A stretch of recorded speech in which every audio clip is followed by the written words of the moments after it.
এক এক দিন এক একটা বিষয় নিয়ে মেতে আছি। এখন যেমন মাথায় ভূত চেপেছে, বিভিন্ন রকম ছোট ছোট হাতের কাজ দিয়ে দেওয়াল ভরাতে হবে আর রং তুলি নিয়ে কিছু না কিছু একটা করতে হবে। কাজটা যখন করতে শুরু করি সেটা ভীষণ সকালের দিকে, তাই ননদ তখন ঘুমোচ্ছিল। অসুবিধা খুব একটা হওয়ার কথা নয়, তবে আমি নিশ্চিত ছিলাম ননদ উঠে পড়বে এবং আমি ননদকে নিয়েই বাকি কাজটা কমপ্লিট করব।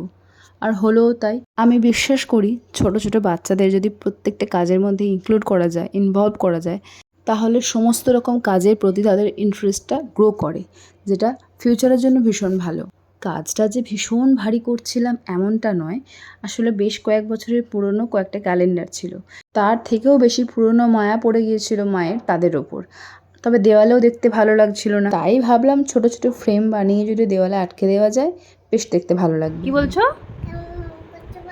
দেখবে? চেয়ে যখন যা পাচ্ছে চেয়ে নিচ্ছে। ঠাকুরই বা কার দিকটা দেখেন, কোন কথাটা শোনেন। এটা কি করছো ননো? কি করছো ননো? এইটা কি করছো? কি করছো? এটা কি করছো বলো? কাকে? ঠাকুরকে কি করছো?